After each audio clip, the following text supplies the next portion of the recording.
Hello दोस्तों, स्वागत है आपका फिर से एक नई क्लास में। इस क्लास में हम देखने वाले हैं संघ सिलेंट्रेटा, इसके लक्षण एंड इसका वर्गीकरण देखेंगे। तो वीडियो को एंड तक जरूर देखिए। चलिए अपन स्टार्ट करते हैं। देखिए, हम संघ सिलेंट्रेटा की अगर बात करते हैं तो संघ सिलेंट्रेटा होता है वो दो संघ के बाद में आता है। पहला संघ था प्रोटोजोआ, सेकंड संघ था पोरीफेरा, और इसके बाद थर्ड आपका संघ है वो है सिलेंट्रेटा। सिलेंट्रेटा होता है, इसका शब्द किसने दिया उसको समझिए ध्यान से।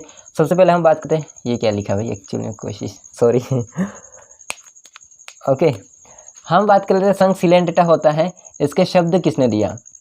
तो शब्द जो दिया था उस वैज्ञानिक का नाम था लुकार्ट। क्या नाम था? लुकार्ट। तो लुकार्ट नामक वैज्ञानिक ने संघ सिलेंट्रेटा शब्द दिया। ओके, अब देखिए एक वैज्ञानिक दूसरा था जिसका नाम था हेस्चेक। क्या नाम था? हेस्चेक। ठीक है, हेस्चेक वैज्ञानिक था ना, वो संघ सिलेंट्रेटा का नाम या सिलेंट्रेटा को निडेरिया कहा। क्या कहा? निडेरिया कहा। ध्यान रखिए, वर्ड इंपॉर्टेंट है। हेस्टेक नामक वैज्ञानिक ने संघ सिलेंट्रेटा को निडेरिया कहा, लेकिन सिलेंट्रेटा शब्द किसने दिया? लुकार्ट ने दिया। ओके, तो ये दो बात खास है इसके संघ सिलेंट्रेटा की, याद रखिए। अब हम स्टार्ट करते हैं सामान्य लक्षण। देखिए, मैंने यहाँ पर ये कोशिश की कि सामान्य लक्षण आप बेसिक यानी कि बहुत आसान तरीके से याद कर सकते हो। ठीक है, तो जैसे कि यहाँ पर आप देख सकते हैं, फर्स्ट लिखा आवास, सेकंड लिखा शारीरिक संगठन, थर्ड लिखा समिति, फोर्थ लिखा शरीर योजना, 5 लिखा जनन स्तर, छठा लिखा पोषण, पाचन, कंकाल, श्वसन, उत्सर्जन, जनन, निषेचन। ठीक है, तो इस प्रकार से अगर आप याद करते हैं point two point, step by step, है ना, तो आपको जरूर याद हो जाएंगे। तो सबसे पहले हम बात कर लेते हैं आवास की। देखिए, संघ सिलेंट्रेटा के प्राणी होते, देखो संघ सिलेंट्रेटा कोई प्राणी नहीं है, एक नाम है, एक संघ है ना। जैसे कि भारत के अंदर बहुत राज्य आते हैं, जिले आते हैं, फिर लोग आते हैं, गांव कस्बे, है ना। तो उसी प्रकार से यहाँ पर संघ सिलेंट्रेटा एक नाम है, उसके अंदर जीव बहुत सारे आते हैं। ठीक है, तो आवास की बात करते हैं, संघ सिलेंट्रेटा के प्राणी होते हैं वो आपके पाए जाते हैं लवणीय जल में, यानी कि खारे जल में, लवणीय जल में। लेकिन इसमें एक अपवाद आ जाता है। अपवाद है आपका हाइड्रा। हाइड्रा होता है ना, वो स्वच्छ जल में पाया जाता है। कहाँ पाया जाता है? स्वच्छ जल में पाया जाता है, मतलब अलवणीय जल में पाया जाता है। ओके, तो आवास की बात करते हैं तो अधिकतर या फिर अब हम कह सकते हैं मैक्सिमम सिलेंट्रेटा के प्राणी लवणीय जल में, खारे जल में पाया जाता है, लेकिन अपवाद हो जाता है हाइड्रा स्वच्छ जल में पाया जाता है। सेकंड होता है शारीरिक संगठन। शारीरिक संगठन यानी कि इनका जो शरीर होता है मुख्य रूप से किसका बना होता है? तो इनका जो शरीर होता है वो उत्तक से बना, कोशिका से उत्तक बनते हैं, तो उत्तक स्तर का होता है इसका शारीरिक संगठन। अपना होगा अंग तंत्र स्तर का। ठीक है, उत्तक स्तर का होगा। ओके, शारीरिक संगठन। एंड समिति की बात करते हैं। समिति मतलब इस जीव को अगर काटेंगे तो वो दो बराबर भागों में बढ़ता है या नहीं बढ़ता है। तो इनमें समिति जो पाई जाती है वो होगी अरीय समिति, और अरीय समिति होगी, इसका मतलब ये होगा कि यदि हम 2 या 2 से अधिक अक्ष से उस जीव को काटते हैं तो वो 2 बराबर भागों में बढ़ जाता है। ठीक है, अरीय समिति। लेकिन इसमें एक अपवाद है। अपवाद ये है कि जो वर्ग एंथोजोआ होता है, एंथोजोआ लिखा पीछे, एंथोजोआ होता है, वो उसके अंदर द्विअरीय समिति पाई जाती है, द्विअरीय समिति पाई जाती है। अब बात कर लेते हैं चौथा, शरीर योजना। देखिए, शरीर योजना किसका मतलब ये होगा कि वो खाना किस छिद्र से खाता है, बाहर वेस्ट मटेरियल कैसे निकालता है। तो इसके लिए जो शरीर योजना होगी वो होगी अंधथैली शरीर योजना, है ना। इसको समझा था अभी, अंधथैली शरीर योजना। ओके, ये अलग है। ओके, अंधथैली शरीर योजना, इसका मतलब क्या होगा? जैसे कि ये है ना, ये मटका नहीं है भाई, अभी समझिए। मान के चलिए ये जीव है कोई, तो ये पोर है, छिद्र है, उसी से वो खाना खा रहा है और उसी से वेस्ट मटेरियल को बाहर निकाल रहा है। तो इस प्रकार का जो होगा शरीर योजना उसको कहते हैं अंधथैली शरीर योजना। ठीक है, ऐसे एक ही छिद्र से वो खाना खा रहा है और एक ही छिद्र से बाहर निकाल रहा है, तो हो जाता है अंधथैली शरीर योजना। अब बात कर लेते हैं पांचवा, जनन स्तर। तो इनमें 2 जनन स्तर होते हैं, अर्थात इन प्राणियों को डिप्लोब्लास्टिक कहते हैं, डिप्लोब्लास्टिक कहते हैं। ठीक है, दो जनन स्तर कौन से होंगे, या तो एक्टोडर्म एंडोडर्म होगा, या एक्टोडर्म मेसोडर्म होगा, मेसोडर्म एंडोडर्म होगा, तो कोई दो जनन स्तर होंगे, ठीक है। तो डिप्लोब्लास्टिक प्राणी होते हैं। पोषण की बात करते हैं तो पोषण इनका जो होता है वो प्राणियों के समान होता है, तो प्राणी सम पोषण होगा। ओके, सातवां होता है पाचन। तो पाचन इनका जो होता है वो आंतरिक करते हैं, साथ में बाह्य भी कर लेते हैं कभी कभी, ठीक है। तो आंतरिक व बाह्य पाचन, बाह्य पाचन, ठीक है। इसका मतलब क्या हुआ कि कोशिका के अंदर भी पाचन करते, कोशिका के बाहर भी पाचन करते हैं। हमारा जो मनुष्य का पाचन है वो है बाह्य पाचन, ठीक है। बात कर लेते हैं कंकाल की। तो इनमें जो कंकाल होता है वो बाह्य कंकाल होता है, बाह्य कंकाल। उस बाह्य कंकाल को हम कहते हैं प्रवाल। क्या कहते हैं, प्रवाल, ठीक है। और ये प्रवाल होता है वो कैल्शियम कार्बोनेट का बना होता है, ठीक है। नौवां होगा श्वसन उत्सर्जन। तो श्वसन और उत्सर्जन होता है सतह से ही कर लेते हैं, तो शरीर के सतह से, शारीरिक सतह से ही कर लेते हैं, शारीरिक सतह से।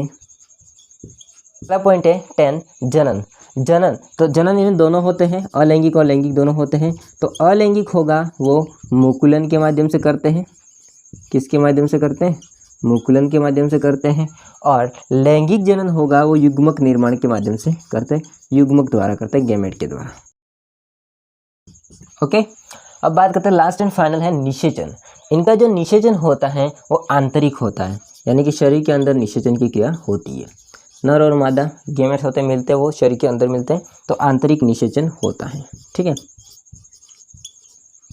ओके, अब बात कर लेते हैं सिलेंट्रेटा के कुछ विशिष्ट लक्षण, जो केवल सिलेंट्रेटा के प्राणियों में पाए जाते हैं, बाकी किसी के अंदर नहीं पाए जाते हैं। तो मैं यहाँ पर ही कर देता हूँ, इसको विशिष्ट लक्षण को लिख लेता हूँ। देखिए, इनके अंदर दो विशिष्ट गुण होते हैं। पहला विशिष्ट गुण होगा बहुरूपता। बहुरूपता पाई जाती है, इनके जीवों में बहुरूपता पाई जाती है।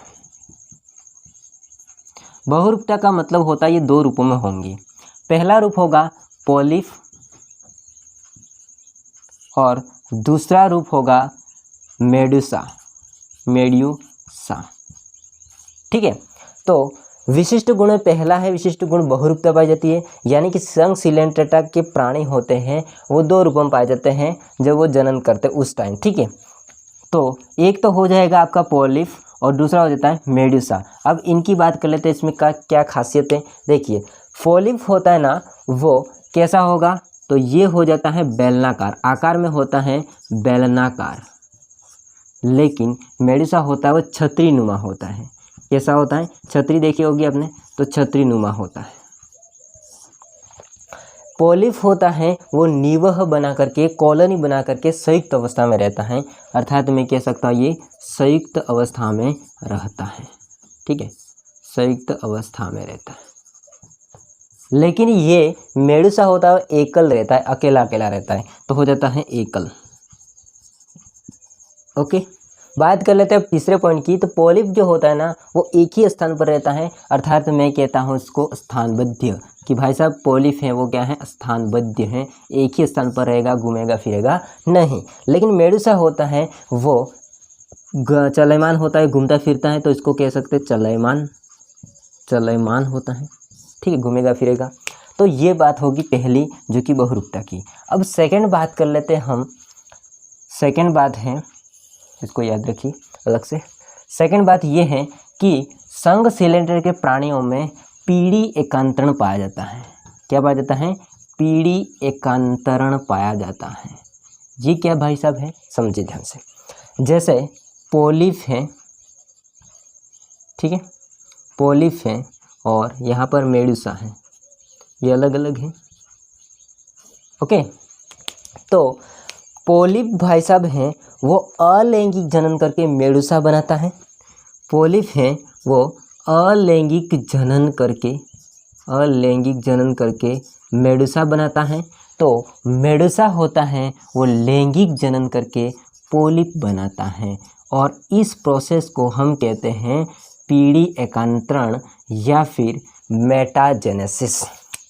इस प्रोसेस को हम नाम देते हैं पीढ़ी एकांतरण या मेटाजेनेसिस। क्या नाम देते हैं, मेटाजेनेसिस।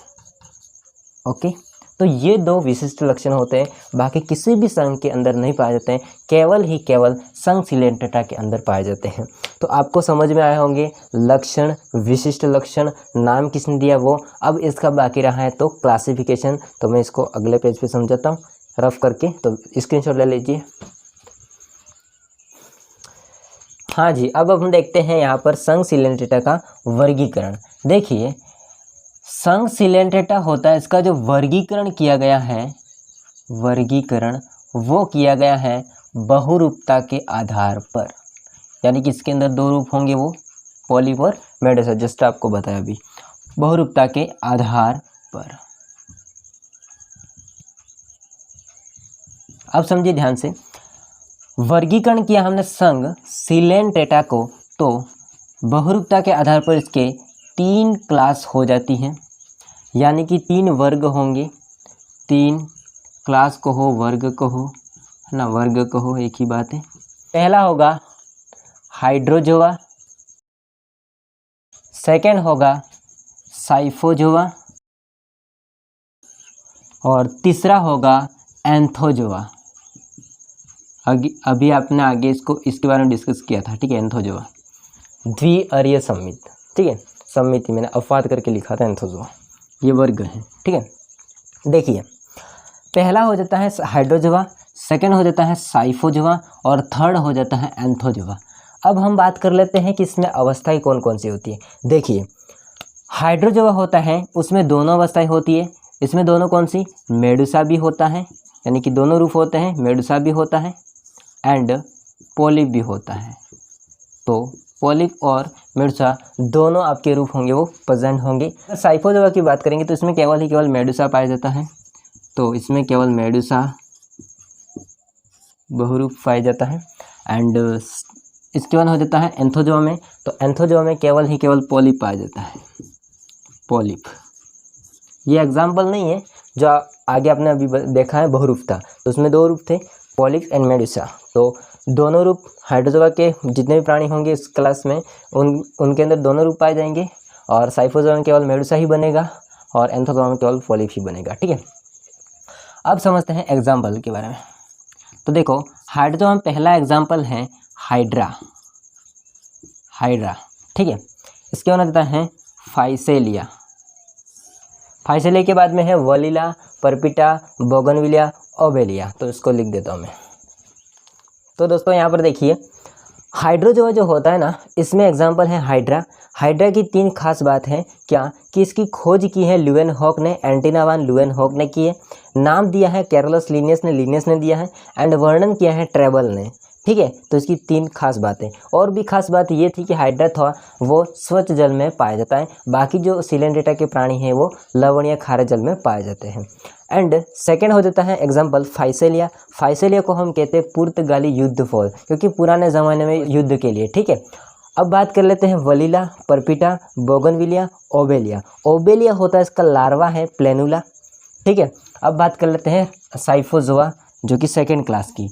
यहाँ पर लिखा है ओबेलिया, तो यहाँ पर होता है ओरिलिया, ये दोनों अलग अलग है। और ओरिलिया है, उसके लार्वा की बात करेंगे तो इसका लार्वा होता है एफाइरा, ठीक है। इसके लार्वा हो जाएगा एफाइरा। सेकेंड हो जाता है एग्जाम्पल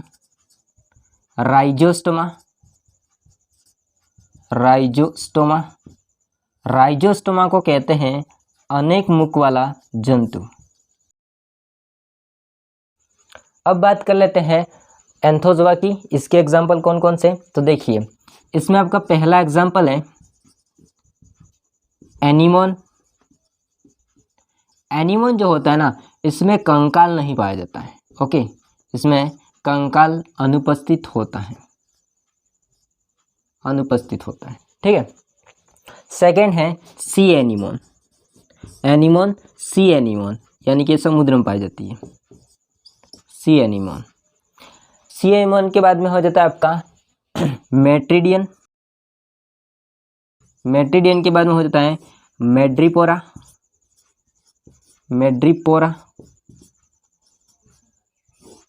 इसके बाद हो जाता है आपका कोरेलम, इसको कहते हैं मूंगा, कोरलम को कहते हैं मूंगा, मूंगा मूंगा है ना, और कोरलम रूब्रम इसको कहते हैं सबसे महंगा लाल मूंगा। ओके, और भी इसके एग्जाम्पल हैं, इसके और एग्जाम्पल हैं जो कि मैं इधर लिख रहा हूँ। एक है पेनेटुला, पेनेटुला, पेनेटुला होता है, इसका बहुत अच्छा नाम है, इसको कहते हैं भाई साहब समुद्री पैन, है ना, समुद्री पैन।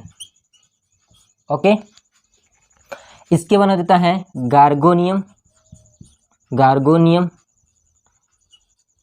गार्गोनियम का भी अच्छा नाम है, इसको कहते हैं समुद्री पंखा, समुद्री पंखा। ओके, इसके बना देता है एल्सायोनियम, एल्सायोनियन, एल्सायोनियन होता है ना, इसको कहते हैं मरे हुए आदमी की अंगुलियां, मरे हुए आदमी की अंगुलियां। ओके, तो ये एग्जाम्पल थे, साथ में 3 ये हैं जिसके अलग अलग नाम हैं, जैसे कि पेनेटुला समुद्री पेन है, गार्गोनियम समुद्री पंखा है, एल्सायोनियम मरे हुए आदमी की अंगुलियां। ठीक है, तो ये हो जाएगा आपका संघ सिलेट डेटा का क्लासिफिकेशन। आपने आगे देखा है इसका सामान्य लक्षण, विशिष्ट लक्षण एंड कुछ बातें थे 2-3 है ना, नाम किसने दिया वगैरह वगैरह, तो आपको समझ में आया होगा। और वीडियो कैसा लगा कमेंट करके जरूर बताइएगा, अपने दोस्तों में जरूर शेयर कीजिए ताकि अपना चैनल आगे और ग्रो हो सके। एंड मिलते हैं नेक्स्ट वीडियो में, तब तक के लिए जय हिंद, वंदे मातरम। स्क्रीनशॉट ले लेना।